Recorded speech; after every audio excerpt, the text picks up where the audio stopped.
You know, in our society, fear keeps people paralyzed. You know, like you talk about, you only need two. Well, yes, but fear and faith are completely different. Fear keeps you stuck, faith propels you forward. How do you dismantle the fear so that you can really impact others to get started with just the two? Yeah. That's a good question. Fear is, wow, that is the handicap of everything, right? So here's what I like to do with fear, is I like to interrogate it. Like I'm, you know, one of those movies where you go into the, the room and the light. Yeah, I do. I look at fear. Jesus is standing next to me. This is just what I do. And I say, what are you trying to accuse me of? What are you saying about me? And I let that fear actually, instead of, I don't want to hear it, I want to, and trying to avoid it, and it's just kind of chatter. Now it's just static and chatter that's still there. Say, what are you saying to me? Oh, I'm not a good mom? Because we could do a whole episode on this, but I actually went through a massive fear that I wasn't enough for my kids. And there's a whole deliverance story around that. Wow. And it came from me finally stopping and going, what is my problem?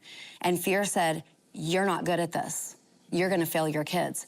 And I said, Jesus, is that true? He said, no. I said, what's the truth? And it was really this simple. What are you saying? Okay, is that true? That's not true. What's the truth? And he said, you're a really good mom. That's all he said to me. And then he said, every time because my husband would say, hey, are you gonna make dinner for the kids? I would hear, have you even planned anything? Like, are you like totally gonna like forget about feeding the kids again? His words would actually go through a filter and be changed. I mean, it's demonic, really. Fear is so demonic. And it would change. I'd be like, well, I mean, yes, I was going to, and now I feel like a bad mom, right? So if I would hear these things like that, I said, now this is what's crazy. For 2 weeks is all it took. And I told my husband, I'm gonna sound weird, but every time I hear accusation that I'm a terrible mom, I'm gonna say, I'm a really good mom. So at those random times, I'd be like, I'm a really good mom. 2 weeks. And it completely left. Thank you, Jesus. I have never once, since that point, thought that I wasn't the mom that my kids needed. Now, I've made a ton of mistakes. I've apologized a lot. I've learned so much I would do different. But in all of that, I don't feel the shame of failing them that was gonna bury me before. Yeah. Yeah.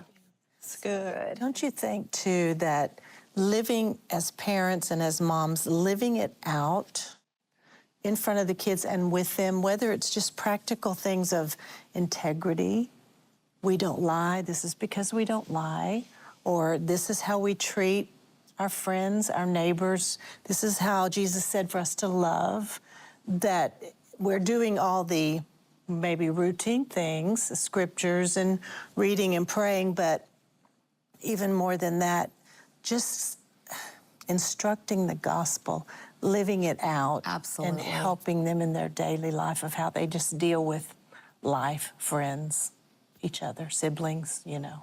Yeah, because some things are not taught, they're caught, right? And they catch it from us. Just like I'll listen to my kids repeat a phrase, and then I realize, oh, it's because I do that. I say that. Yeah. Oh. You know, so they are little jump drives. They just, take in what they're seeing and experiencing from you. And I do remember, I have one little, she has an evangelism edge on her, and I'm driving through the coffee and I'm getting the, the card and all this. She goes, Mom, ask her if she knows Jesus. And I'm like, oh, I'm all flustered, like, okay, And then I said, Mercy, you gotta give me a little more warning next time. And I felt like I needed to drive back through that thing because I couldn't get it out fast enough, Yeah. But they do wanna see us express our faith. Yeah. It's very important to them. Live it out. Yeah, and I think They are watching. what I always wanted to do is make sure that I didn't just look like and act like Jesus inside church, because I didn't want them to go, oh, I get it. Jesus is in church on Sundays, but he's not at the grocery great. store. Come He's on. not when you drive through the coffee shop. Yeah. So I have tried to actually intentionally pray for people at the cash register, say, how are you doing? Do you know Jesus? And let them watch me do that. And it's actually They will do it. accountability. Hey, are you feeling motivated after watching today's video? Well, let's continue spreading the love and joy of today's content by liking, commenting, and subscribing, and then sharing it with a few people you feel need it most.